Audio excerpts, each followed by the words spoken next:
Okay, this is the bit where we're still sorting ourselves out, and then we can cut this bit when actually I trim it later. But we are live now, and so welcome if you're watching. There's no one watching just yet. So this is our monthly Stand Up and Speak for Yourself event, and we're live now until 8 p.m. There are 6 speakers, one's on his way, each sharing a story or a message that they feel passionate about. There'll be a link on the screen shortly with a bit more about who we all are and what this is about. And with appreciation to our speakers this evening, some of whom have never spoken like this before. And I'm going to introduce them now and ask them to introduce the title of their talk, if they know it. So, Ian, what are you going to speak about? I was going to talk about pigs. But I'm going to, and the difference between hiking and surfing. But I've decided that I may do that. I don't know. We'll see. Okay, thank you. And Cath? Hi, I'm Cath. My talk is a light-hearted slagging off of children in need. Light-hearted, though, because it's an excellent cause. Okay. It's still very much a slagging off, you know. Okay. And Niall was due to speak third. He's not here yet. He's still finding his way here. Simon. I'm still mulling over what I'm going to speak about, but I have a couple of ideas. So when the time's right, I'll know what it is. Fantastic. Keep guessing. And then I'm going to give a Jane Investigates update about why monks mess up their mandalas. And then we have Phil. Do you know what you're going to speak about? Yes. I'm doing a 5-minute autobiography in lists. Okay. So it's lists of places I've lived, jobs I've done, live gigs I've been to, people I've met in person, places I've visited, and a couple of notable random snippets. Fantastic. So if you are tuning in now, we've got a couple of viewers. Hello. And you'd like to interact with us, then please do comment just like you would normally on a Facebook Live or in a Facebook post. And then as we have our speakers, we can then have a look at the comments, and then we have time for Q&A too. We'll have the first 3 speakers, then time for Q&A, and then the next 3 speakers. So I'm going to invite Ian now to the stage to talk about not pigs. Over to you, Ian. Ready? Okay. What's happening with the screen? Am I going to? That's myself. That's myself now. Well, why can't I get you on the screen live? Oh, now if you hang on, this didn't happen last month. Let's see if we can put you on this. No, I don't know why. Oh, solo layout. There you go. There you go. Go on solo. Yeah. I'm going to take it away now. There. I was going to talk about a conversation that I was having a couple of weeks ago, and we're talking about the difference between risk management and managing uncertainty and coping uncertainty. And this particular lady, very smart lady, Pippa Malgrim, was talking about the difference between surfing rather than hiking. You know, you've got to pick your sport right. I think there's a lot of issues around managing risk. And risk is a very specific thing that we can actually imagine potentially could happen. And uncertainty is really sort of all the things that we're not sure we can sort of get a feel for. And we have to be in such a chaotic times as now. If we actually try and just manage risk, manage things that we can think of, we're actually going to miss most of the problems. But I think it's actually a bit dull because, surfing through uncertainty is something we're all coping with. And I don't want to really talk about too much about it. I was going to talk about pigs and some of the sort of probability impact grids and all the problems that they cause. But it's actually too dull. And what I'm going to talk about instead is just that, again, with all this chaotic and uncertain times, there's so much opportunity out there that we just never know where it's going to come from. And some of the conversations that I've had in the last couple of weeks, I'm just trying to mull over what I'm going to be doing next and what I'm going to be doing about it. Found something very interesting around news creating newsletters for people, some interesting tools, interesting ways of compiling curated newsletters that actually answer the questions that your audience is looking for. So this is not newsletters that you're passionate about and you want to write your thoughts, but more of the sort of slightly more commercial ones where you need to keep on talking to your audience about the things that matter to them. But it's a pain in the backside to curate. So I've got a few things that will actually help curate those and actually produce it. So I want to actually get onto that. That's one opportunity that just sprang out of nowhere. Another one is about building community and building community for somebody. And another one is just a whole load of weird opportunities to distribute other people's products and help them get their ideas to market. And I'm quite looking forward to it. So although the world is full of uncertainty and chaos, that also actually brings opportunity. And we just have to be in the right moment to actually take it. So, yeah, I'm not going to talk the boring stuff. There are lots of exciting things happening, and I have no idea what the future will bring, but I just know it's going to be exciting. And if anybody knows anybody that would like to actually buy at least £10,000 in weight, maybe £100,000 in weight of the freshest, best lobster just pulled out of the sea off Nova Scotia, I'd also like to talk to them as well. Somebody has actually asked me if I know anybody who wants to actually buy that, because there's a huge amount of supply and it's not being sold in the restaurants over in the States and Canada. So new market needed. Right. Anyway, I'm going to shut up because that's it.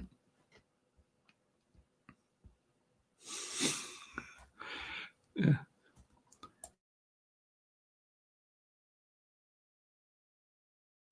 It's quite good when everybody's muted because you can't. Yeah, it's good. Yeah, you can't hear the clapping. I've unmuted myself now. I just saying of the 3 people watching, I'm sure they'll be desperate for that lobster. Jason's given us a yo. Hello, Jason. Jim's given us a hi. Jim, we met at First Friday drinks last Friday. Well, we met him several times, so lots of us know Jim. Thank you for being here with us, Jim. And Jason says, I'm always interested in large weights of lobster. Now, I'd like to invite Cath. Hi. So Cath's going to come and join us now on the hotspots. I'm just going to put you onto solo layer. Are you ready, Cath? As ready as I'll ever be. I don't like looking at my big face, so I just gonna I'm only trying to avoid the webcam. But okay, when my big face pops up, my eyes may be looking elsewhere. Hi, so it's that time of year again, where a strange figure infiltrates every aspect of society. He finds his way into your children's schools and hearts, takes all your money, and gives you no credit. And it's not even Santa, because this guy doesn't even wear clothes. Yes, it's Pudsy Bear. Slightly creepy on so many levels, Pudsy's back for the week. I've got many questions as to why the BBC chose a naked bear with a mysterious eye injury to be the mascot of this particular fundraiser. Obviously, the first is, where are Pudsy's clothes? Even Mr. Blobby had a bow tie. And secondly, why does he not speak? Did he witness some terrible deed by Terry Wogan in the 80s and was forced to take a vow of silence? And don't get me started on the eye thing. Is it a bandana? Is it a patch? We need to know. I think the thinking behind Pudsy is that ultimately, although some, me, find him slightly creepy, he's seen by most as completely adorable. So we give him all our money. My kids' school got the children in need thing down. I thought I had it sussed until last November. Years before that, it would have been easy to navigate children in need. The school would send a text out to all the parents to say, kids can come in Friday, pay £1 and wear pyjamas. Brilliant. And then they'd ask all the parents to give all the loose coppers, and they'd make a giant Pudsy head out of coppers in the school hall. Pretty painless. But last year, they pulled the rug out from under me. We had an actual letter, proper letter. It went a bit like this. So I imagine teachers speak. Dear parents, this year we are asking the children to pay £1 and wear Pudsy clothes. We are also selling Pudsy biscuits for 50p. If your children would like to purchase these, please ensure they bring change. We are also asking you to donate any loose silver coins for the giant Pudsy. Now, firstly, there's only one supermarket that sells Pudsy clothes, Asda. And if you're the sort of parent who normally would pick up some Pudsy ears in Greggs on your way to your lunch break, which I am, You wouldn't have realised that unless you get the cheap £6 t-shirts at the start of November, you're reduced to buying a £20 Pudsy onesie that your child will quite possibly never wear again. Secondly, there is no children in the country who doesn't want to purchase a Pudsy biscuit. Of course, you're going to have to give 50p per child for the bicky. And thirdly, I'm not tight. I'm all up for giving in spare coppers. But spare silver coins? That's just normal money, not spare change. How else can I get my lunch break legs?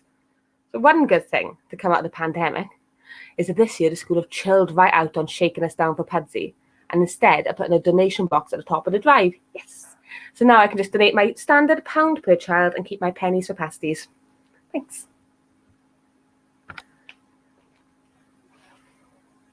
You okay, Jane? Okay. I'm not very good at this. Okay, done. Now I've removed Cath accidentally. That's because I hate Pudsy. You're like, I'm sorry, Cath. I think it's the BBC. Yes, the BBC cut me off. She hates Pudsy. Cut her dead now. Yeah. Oh, dear. Well, they control broadcasting in this country, and that was it. Yeah. It's a bit difficult, isn't it? You should at least have some trousers on. I'm sorry. Even Mickey Mouse like shorts. So, thank you for joining us, team. We've got 7 viewers at the moment. So, just to update you that Random Dialogues brings together who think a little different, people who think a little differently, and often see the fun side of life. So, this is an opportunity this evening to gather around and share our stories. Now, our final story for the first round is with Niall. Niall, you made it. Yes, here I am. Hi. So you ready to be added to the solo screen if I can? I'm ready. Okay, I'm going to hand you over now to the solo layout. Here you go.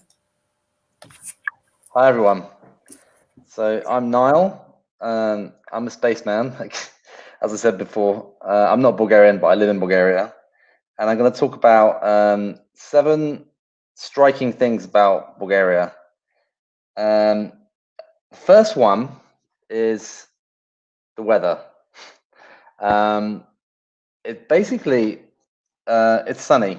It's quite sunny most of the time, and I'll be honest. When I first lived here for a few years, I kind of missed the British weather.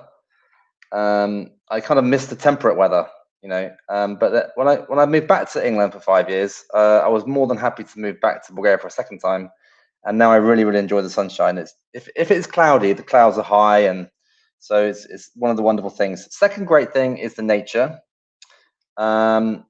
It's beautiful. It's like the first time I came, I thought it was like Middle Earth, and there's these amazing mountains, forests, much of the country, and I was expecting it to be like kind of.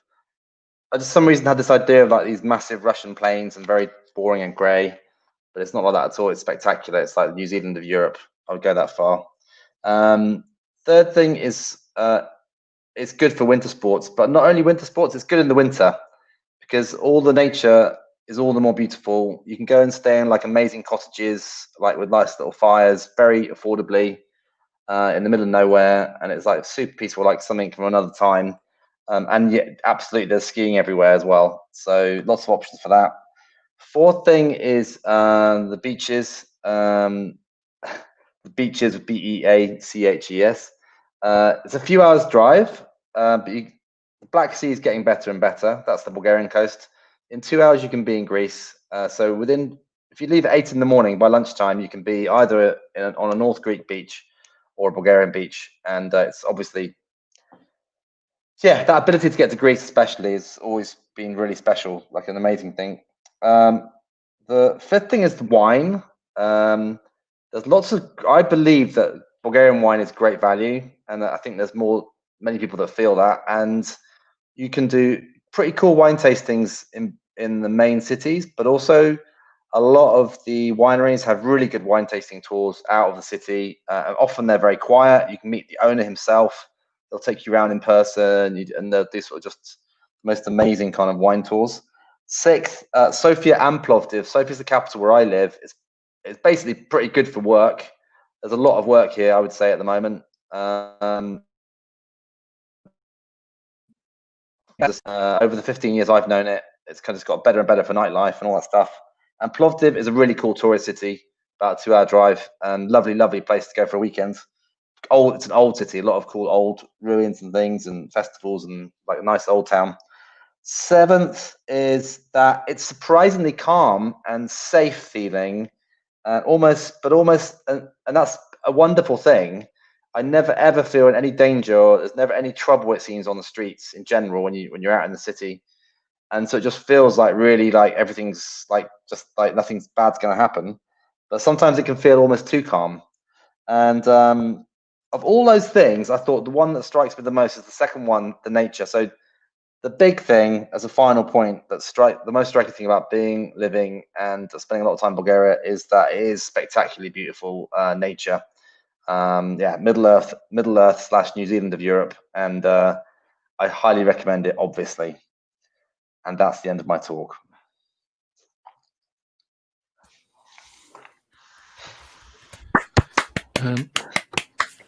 I think when are the planes flying over there? Yeah. No, it's great. It just feels like a really exciting place to be. I've just always I've tried Bulgarian wines, and I think their wines are fantastic. Yeah, but it's the first time I've actually thought, right, actually, shit, I want to go there. Great. I want to go there soon. Great. Good for a road trip.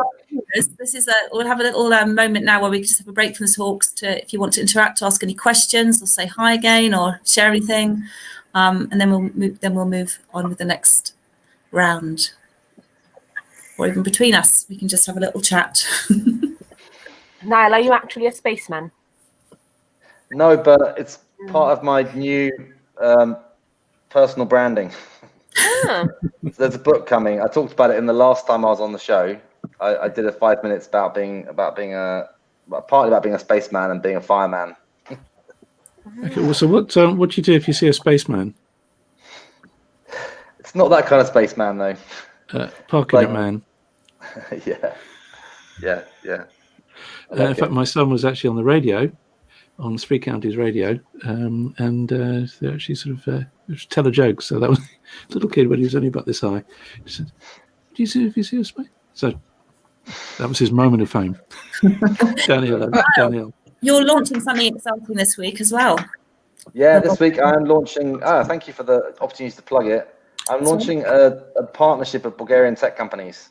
So we're trying to help them like grow their businesses outside Bulgaria, and we're running regular events online to introduce them to people around the UK, and we'll probably go to the US and stuff. So yeah, it's all. I'm in the middle of all that, making it happen. So do they need any lobsters? They need what? Lobsters. Do they need any lobsters?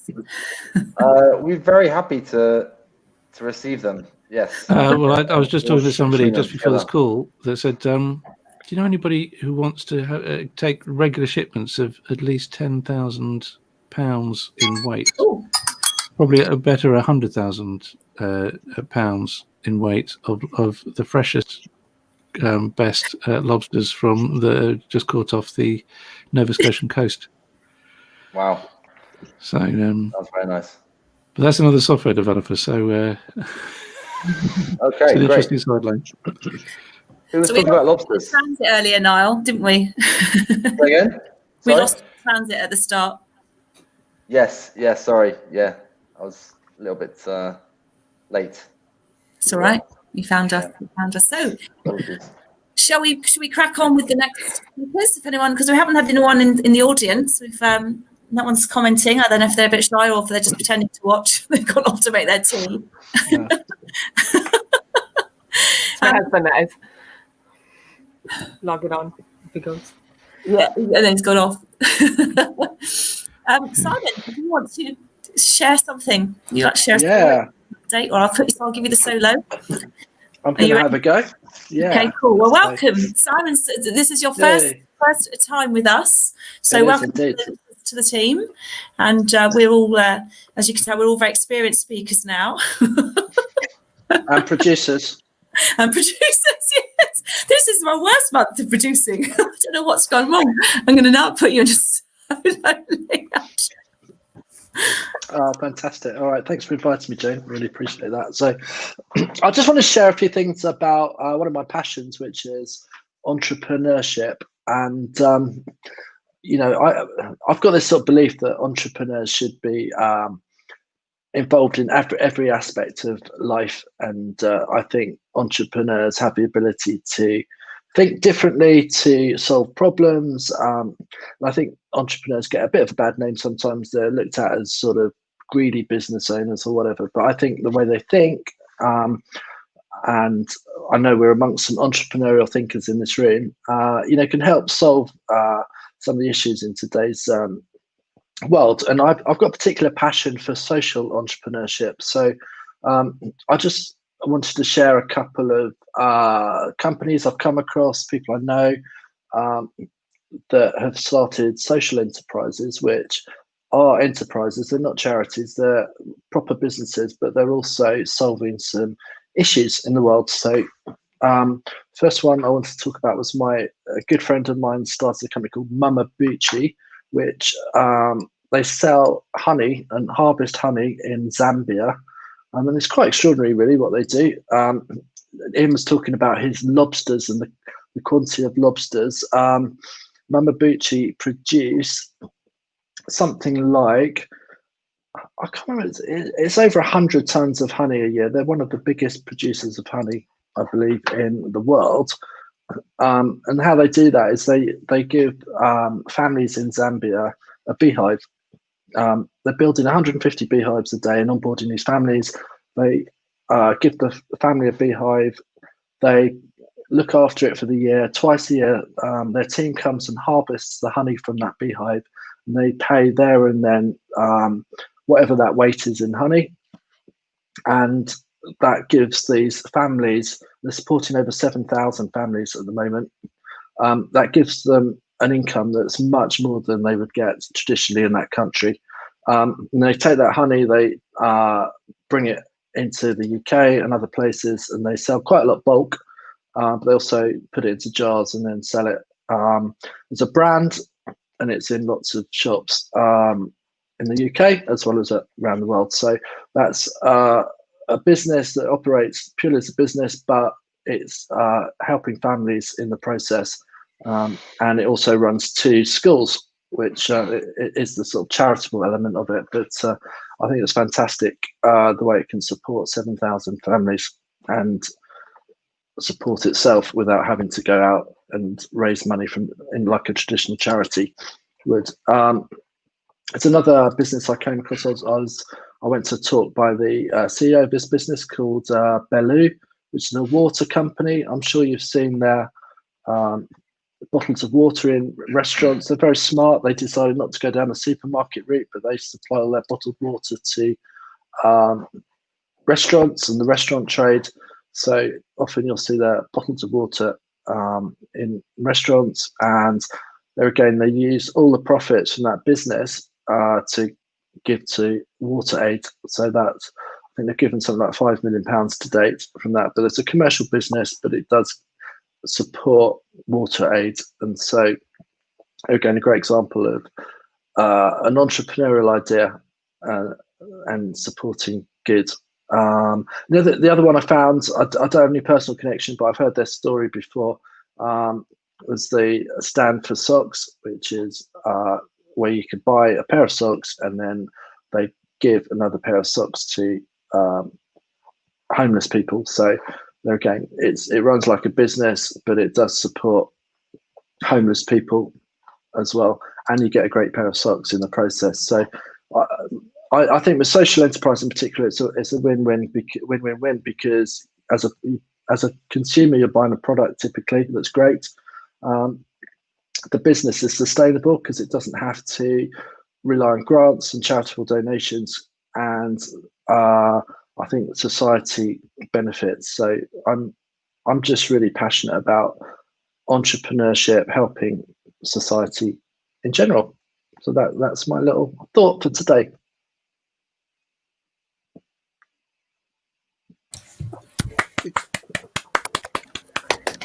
Thank you, Simon. And when are you going to write your book?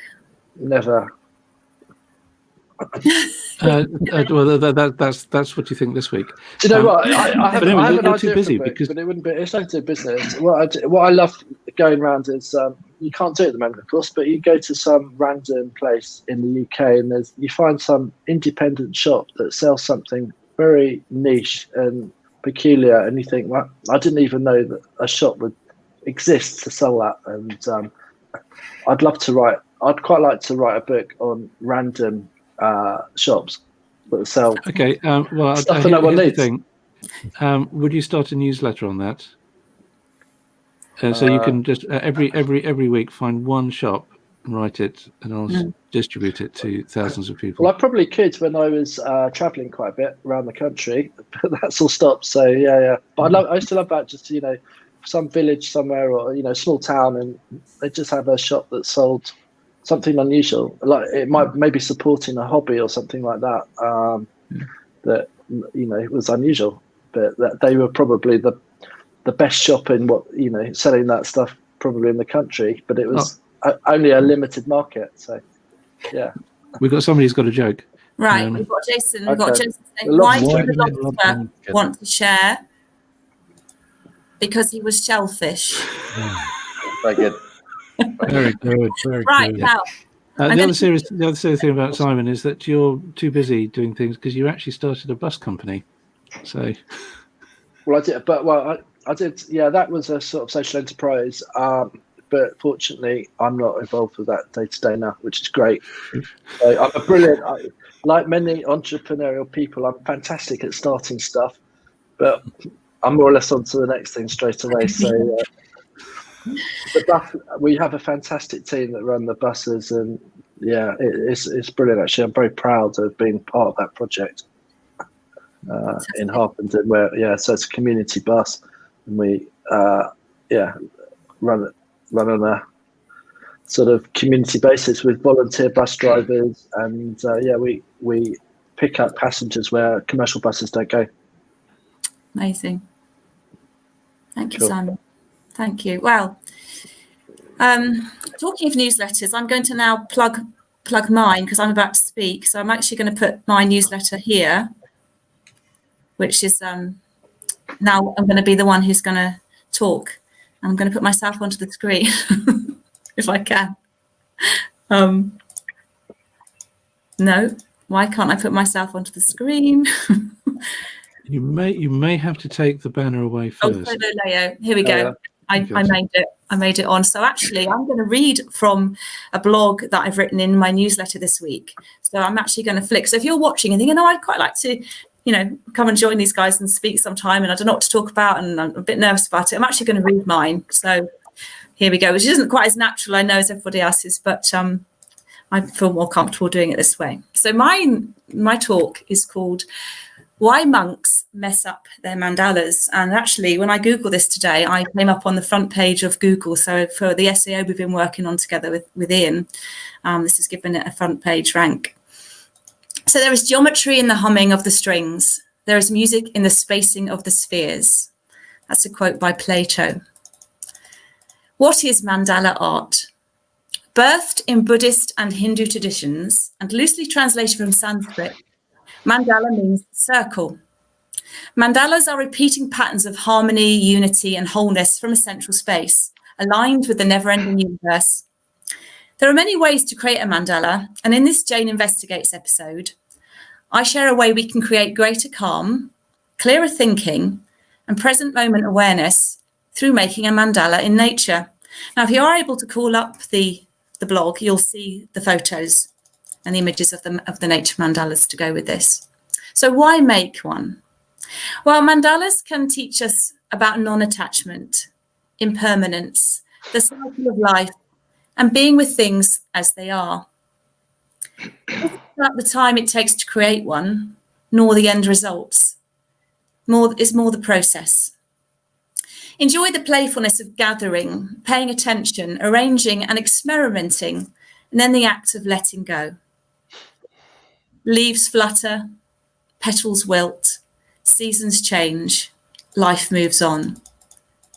And monks mess up their mandalas, their sand mandalas, for this exact reason. Life is always in flux. We are but grains of sand. Sitting cross-legged with eyes closed to practice meditation for a quieter life does not suit everybody. Most people like to move. They have butterfly minds, get bored easily, and want to get jobs done. In my ebook, Magic in Mindfulness, I list several key benefits of practicing mindfulness, including staying more in touch more with the present moment and being less caught up in negativity, deepening your awareness and responding more skillfully to events in life, reducing and maintaining at low levels anxiety, depression, and stress. To gain from the benefits of the above without remaining still and quiet, you may prefer to try the practical, creative mindfulness exercise of simply turning the handle of your door and stepping outside. To make a nature mandala, you could first head into the garden if you have one and gather what feels good. Else go for a walk and pocket or bag the same. Next, you arrange your treasure into a circle of ideas. You could be indoors or out doing this. Maybe branch out from the centre, wherever feels like a good possibility. There is no right or wrong way to arrange them. Step back and enjoy your creation. Tweak it to suit. You may like to capture it on camera, meditate, sketch, or simply just let it be or even go. Explore what feels right for you. Now, in the blog are a few nature mandalas, including one from our guest in the audience, Jason Mandala, the one who's been Jason Arbiter, who's been sharing his hilarious jokes this evening. And there's a beautiful mandala which he's created in my blog, which I know has taken him, I think, about 3 years to make. If you're local to Guildford, where I live, then you might like to join in with one of my forest immersion technique experiences, which includes mandala making. I also host virtual online events where we can share more of this too. Just going to scroll down into my blog a little bit more. So it's been great to have you here with us this evening. I tend to share these episodes every month and in a weekly newsletter as well. And I've just got one final quote here. I call them thoughts for the week. Gone and a million things leave no trace. Loosed and it flows through the galaxies. A fountain of light into the very mind. Not a thing, and yet it appears before me. Now I know the pearl of the Buddha nature. Know its use, a boundless, perfect sphere. And Phil, who's also with us in the audience speaking this evening, shared a mandala from his a mandala sphere from Thought Space as well. So I put that in and embedded it into the quote. So thank you for tuning in to this Jane investigation.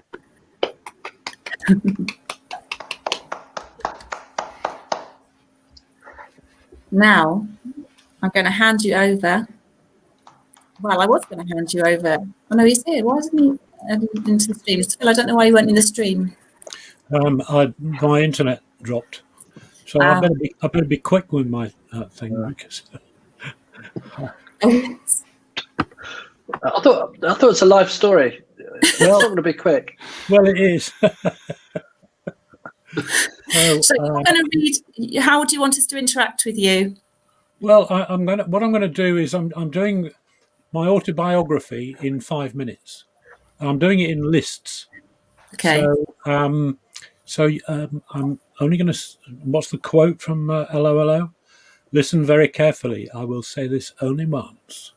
And you've got to listen carefully because I want you to pick one thing out of the whole lists, all the lists.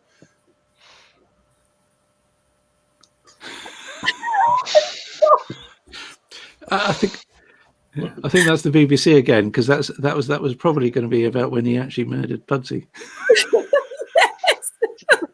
Or that's how he damaged his eye. Oh my god! It was Phil. Right, there's some mystery there. We need to get to the bottom of it. While he's in transit, I was going to just mention and talk a little bit more about Cath actually. So Cath's got a lovely big following on Instagram. She loves baking, don't you? You do baking with kids, and you have a really great video promoting this event this evening, which I'm tempted to share on my stories. Oh, you did share. It was good. Yeah. I'll cut some of it off. He's back again.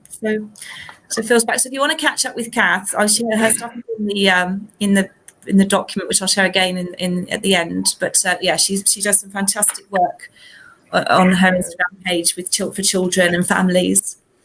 And Phil, should we put you into the stream now? Okay. Are you ready? If you cut out, we'll come back into the group. Right, there you go. There you over to you. Okay, so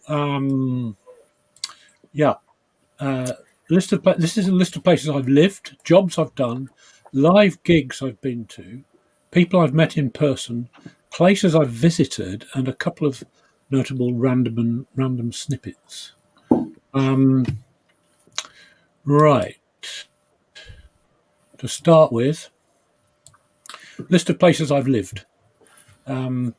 I've lived in Sheffield, Leeds, Huddersfield, Halifax, Keighley, York, Newcastle on Tyne, Manchester, Torquay, Letchworth, Bristol, Earl's Court, Shepherd's Bush, Islington, Wolverhampton, Leicester, Sydney, Blackpool, and Ashtead in Surrey. Jobs I've done. I trained as a silversmith with David Mellor. I've managed a chain of jewellery shops and a chain of fashion shops, owned a multi-level marketing company. I've worked as a business consultant. I've trained in hypnotherapy and psychotherapy. I've owned a health food manufacturing business, invented the diet burger, built an advertising, marketing and PR agency, introduced sports nutrition to the UK from America in the 1980s, and currently I'm a director at ThoughtSpace, the 3D mind mapping software company, and own Radical Relaxation, an MP3 audio download business. Live gigs. I've been at live gigs. I've seen Pavarotti, Bob Dylan, the Beatles, Dusty Springfield, the Kinks, Guns N' Roses, Sonny Boy Williamson, Lightning Slim, Screaming Lord Sutch, Jerry Lee Lewis, the Count Basie Orchestra, Dave Allen, Victoria Wood, Peter Ustinov, and Marcus Bridgestock. People I've met in person. Kenny Ball of Kenny Ball and the Jazzmen, Roger Moore, Frank Boff, remember him?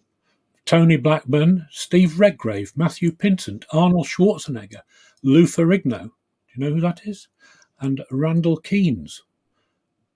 Randall Keynes, Charles Darwin, great-great-grandson. Places I've been. I've been to Istanbul, Marrakesh, San Francisco, San Diego, Sausalito, Tijuana, Los Angeles, Santa Barbara, Las Vegas, New Orleans, Tampa, Miami, Atlanta, Phoenix, Boston, Chicago, Beijing, Chengdu, Shanxi, where the Terracotta Army is, Pingyao, Singapore, Bangkok, Tiamen Island, Sydney, Melbourne, Brisbane, Barcelona, Zurich, Saint-Tropez, Nice, Monte Carlo, Cologne, Bruges, Bologna, Dubrovnik, Ljubljana, Amsterdam, Copenhagen, Valletta and Palma, Mallorca. Random snippets. I was once locked in the back of a Securicorps van with Miss England, Miss Scotland and Miss Wales. I worked at number 1 Old Bond Street selling jewellery, watches and objets d'art. I sold a diamond bracelet for £2,500 across the counter in a Woolworths store and appeared live on the BBC Nationwide programme. I managed to walk out of the casino in Monte Carlo after winning at roulette. The things I'm most proud of, though, are that I once met Nancy Cartwright. And I have one thing in common with the late Sean Connery. He and I were both once milkmen. And that's my life. I don't know if it's taken 5 minutes or less. Very funny. Excellent. You haven't met Pudsy. Pardon? No, it's true. You haven't met Pudsy. No, I've lost you. Oh, you haven't met Pudsy. All those places. You can't All those places you've lived in. My question is: are you still on the run? So, you rattled them off. I thought, oh, Yeah, but I think after being locked in a van with all those missing persons. And are you going to tell how they were chosen to be punished is another story. And are you going to tell a story combining one of the people you met with one of the places you lived, or is that? Oh, it's gone. It's gone. It's like that idea. Right, I'm back. You don't want to hear what we said. What are the questions?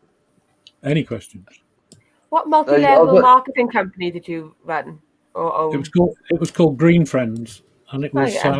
it was a weekly hamper that people would buy to help them lose weight. So ahead of your time. Way ahead Yeah, of your time. it was ahead of our time. Yeah, we were. Jigs plus Now- at the time. I thought someone might ask who Nancy Cartwright is. Yes, no idea. Did you meet Arnold Schwarzenegger in competition or? No, it was at the Mr. Olympia competition that was held in London in 1978, and I introduced sports nutrition to the UK, so it's all my fault that all those bodybuilding products have been. Yeah, so I did some consultancy work for the company that owned the Mr. Olympia competition. That's how I met him. Do you want to know who Nancy Cartwright is? Yes, we do. She has the most famous voice on the planet. Speaking clock? No. Big Ben? No. That's not got a voice. Voice. Not Big I Ben. don't know. Nancy Cartwright is the voice of Alexa. Bart Simpson. Oh, Yeah. okay. Yeah. I met her at I bought a cartoon cell of the Pink Panther, which is on my wall behind me. I don't know if you can see. This is Pink Panther, Brilliant. and it's got the original sketch as well underneath it. Okay. So I saw that there was a new gallery opening in near Oxford Circus, all about cartoons and cartoon cells. And so I went down there, and it just happened to be the day that they were doing a big promotion, and they got Nancy Cartwright there in the gallery.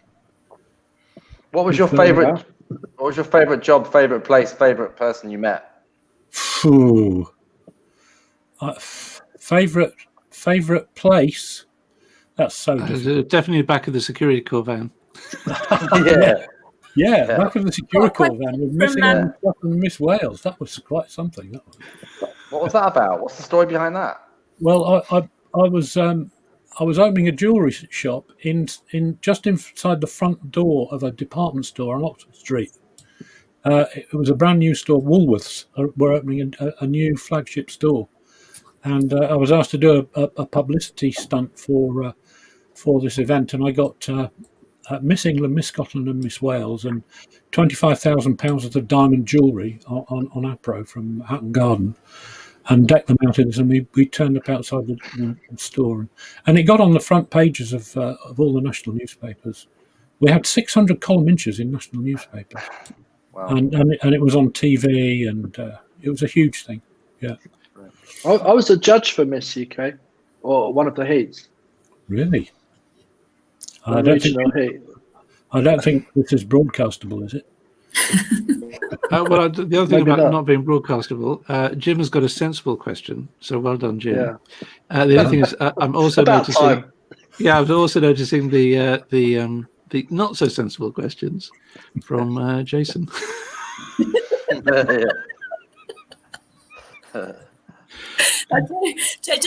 Jason and I launched the Random Dialogues on radio show last week. So actually, we're randomly just doing this through StreamYard, this radio show. So we'd love to get guests on from these events as well to sort of give them a bit more of a voice in between the monthly events. So Jim's question: what motivated you to do all of these things, Phil? Oh, well, I don't know. I think it's just life happens. Just like I've kind of gone through life in this very unplanned way, just put myself out there, and I suppose whatever I do, I kind of throw myself into it, yeah. But I was my first enterprise. I was 8 years old when I started my first business. So you kind of if you're that kind of mind. I mean, Simon was talking about entrepreneurs and entrepreneurialism, and I agree with him. I mean, I've done lots of other things besides all this. I've been involved heavily in charities. I've been a charity trustee for many years in various different fields. So I suppose if you're the kind of person that's got that kind of mind, it's problem solving, isn't it? I That's think what so. you were I talking think about. it is. Yeah. Yeah. My most successful business was when I was 10. I think I talked about it last time. I got stopped, shut down by the authorities. My dad. But you just see opportunities, and but the key thing is that we can't actually stay long enough to actually. We have to make sure that the part of the solution is to actually have other people to run it. So that's Yes. I think yeah. it's also about the people you meet, Yeah. and the relationships you build with people. I mean, I know the businesses that I've been involved in that I've built over the years, it's always come down to relationships. You meet Yeah. people, and don't be shy about talking to everybody and anybody. The guy at the bus stop or wherever. And Or like random dialogues. exactly like random I think dialogues. that's the biggest, enjoyment of what I do in running a business is that, the people you meet, you get to meet. I think if I had a job where I was stuck behind a desk all day, 9 to 5, and didn't meet interesting people, I couldn't cope with that. So it's, looking back on, it's amazing how many interesting people you meet in life if you're out there and just, get involved, I guess. It's just, it's brilliant. It's what life's all Difficult to meet about. good people, isn't it? Difficult to meet good people. Do you think? Challenge. Well, to meet I don't have people that are trustworthy and, he says on live broadcast. Because I suppose that was the question I was going to ask was, what is the big lesson, like in business perhaps, or in life? Because Phil's given his life story. So but has he worked in the circus as well? Jason, Great question. one more question. If have you worked in the circus? Last question. have I ever worked in? No, I don't think I have actually. No, Not yet. Piccadilly no, Circus. not yet. Exactly. Not yet. Yeah. There's still time. Call me Jason Mandala. Mandala. That sounds quite cool. I like that. I'm going to definitely call you Jason Mandala.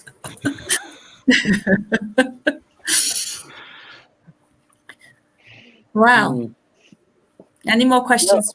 I was delighted to hear when Sean Connery died, and I was delighted to hear that he'd been a milkman, because I was a milkman. I was a milkman in Wolverhampton. Was that on the list? Yes, it is. Yes, It was on the list, yeah. Said it at the I end. bet that's a fulfilling job. I bet that's a fulfilling job. I bet that's a I'll good job. tell you what, people don't realise. I mean, those milk floats, they can take 2 tons of milk. Yeah. And you have to load that lot on by hand every morning at about 4 o'clock in the morning. So you get very, very fit. Yeah. And when you do your round, you have to run in order to get all the milk delivered. Well, you stop the float and you have to run with the milk to the doorsteps and run back and run. It's not a leisurely job at all. Yeah. My crazy idea was that I would do that early in the morning, so that I'd done my work by lunchtime, so that I could start a business in the afternoon. Yeah. There was a guy. Guess what? I fell asleep. There was a guy on the news a few years ago, and he had 5 milk rounds. He drove a Rolls Royce. Oh yeah. And this was his thing, and that's how he did it, because he didn't have any particular educational skills, but he just worked ridiculously hard. That would be very, very hard work. Very hard. Where I grew up, the couple at the corner, there was she ran the little dairy thing. We used to go in there and get our, pick and make. There's a sweets that she had little sort of when you walk past in the window. There's all these little sweets, so you could get your penny jacks or black jacks and all those sort of things.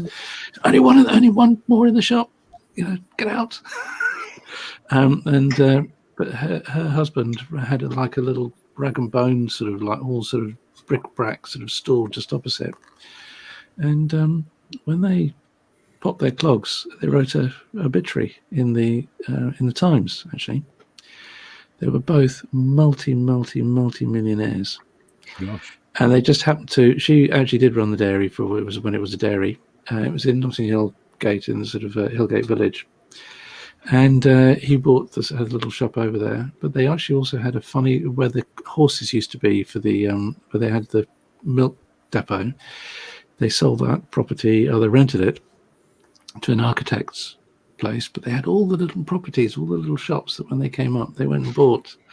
And being prime Kensington real estate, it was worth an absolute fortune. So this guy just walking around in his overalls, just looking at sort of old brass sort of taps and just things, a box of rags. Oh, you want a rag, son? Just great. And wow. Literally just, multi-millionaires. Anyway. Crazy. So milkmen and milk rounds making a comeback now, because it's actually quite environmentally sound to have a glass bottle refilled and brought back. It's much better for the environment than plastic bottles. So it's actually having a resurgence. That's true. Yeah, and I think it's fab. But brilliant. So Phil, Phil, can I ask you a quick question? On your milk round, did you introduce any other product lines that were from the dairy? Yes, we used to sell bread, orange juice, eggs. Yeah. Do you always think of Father Ted? You know, when they're on the milk float of Father Ted and he can't go faster than like 5 miles. Whenever I think of a milk float, I think of Dougal, like, you know what I'm talking about. Yeah. My dad, there was an antique dealer that he needed to go and actually. He did something fantastic for it. So my dad, he introduced him to somebody, and he actually did some quite big business. He happened to be going past very early one morning, and it was coming up for Christmas.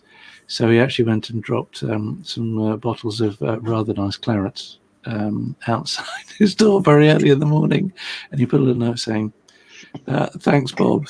Thanks, Bob. A little Christmas present from me." And it had some funny, and he had something that we didn't know who it was from. And it was sort of January, and he thought, he hasn't said anything. So he said to me next time, met him, so did you like the claret? Specifically, and he said, what? And it turned out that the milkman's name was Bob. Yes, and he saw this thing first thing on the, literally early in the morning, these bottles of really, really, really, really good clarets. Sort of a couple of, one of them was about 100 quid a bottle. And just left, and the milkman said, he wondered why he gave him sort of an extra big sort of smile when it came around to after Christmas. Yeah, thanks. I only put £5 in the Christmas box. Did you ever hear of a film called Confessions of a Milkman? Yes. Series was that based on your life, Phil? Well, I have to tell you, Phil, 6 months in Wolverhampton was a real eye opener for me. I was a young man, and when you get these housewives who can't afford to pay the milk bill, what do you do? Well, I see Jason hasn't paid his milk bill. Yeah. I hope it's.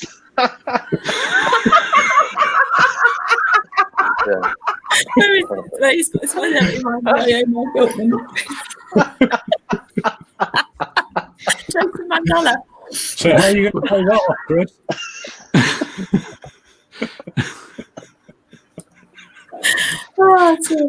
That reminds me of a job that I did when I was a student. I think about the film, it was about films, and I used to have to move the cans around in the Rank distribution centre in Perivale for a bit. I was asked to sort it out. One of my jobs was to actually sort out Joan Collins's naughty bits. And so the censors around the country were very different in those days. And they used to actually, some local authorities would allow different films and other things.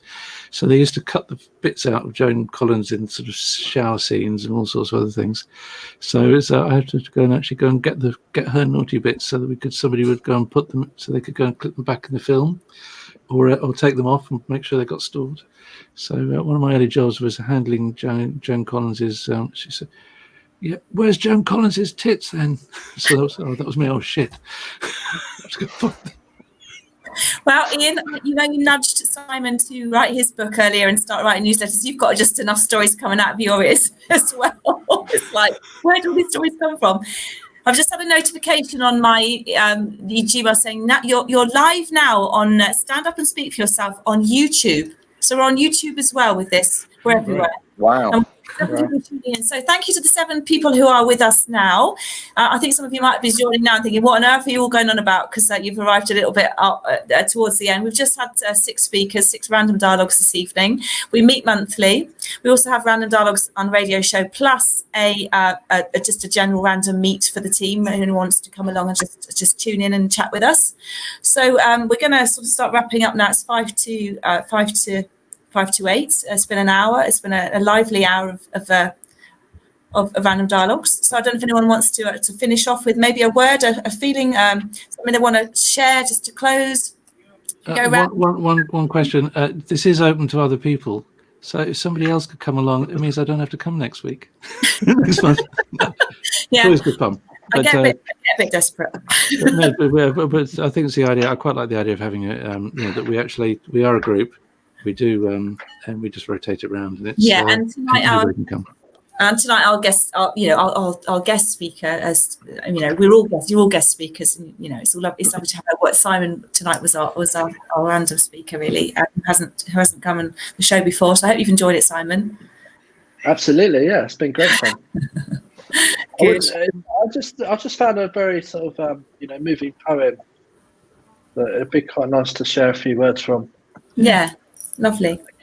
Yeah, you could hear the hooves beat pound as they raced across the ground, and the clatter of the wheels as they spun round and round. And he galloped into Market Street, his badge upon his chest. His name was Ernie, and he drove the fastest in the West. Yeah. I knew you were going to do that. Good. Very good. I was really on every word then. No, I knew Until I realised what it was. It's going to make us laugh. It was a bit obscure, wasn't it? There had to be some connection. Oh, dear. So funny. And I'd also add on, just to end, I do some little videos on YouTube. I've got about 50, and some of them are random dialogues with people, that just generally want to do random dialogues. And I had a friend called Alan, and he said to me one day, I'd like to do a random dialogue with you. And his story is Random Dialogues 33, I think, and I'd like to dedicate this to Dr. Alan Ray. Yes. Yeah, absolutely. Yeah, lovely. And it's a really nice dialogue as well. So yeah. And he was very much very, very supportive of random dialogues and what I was doing and the randomness of it. Loved it. So thank you everybody for coming this evening. Thank you to our viewers, and we look forward to seeing you next month. Do come and join us in the broadcast studio, because obviously it's really well managed, and and we'll see you next time. Thank you for having us. Thank you. Thanks, Jane. Thank you, everybody. And I'll end the broadcast, but we'll still be in the studio. Everybody, okay? So I'll end now. Okay. Bye.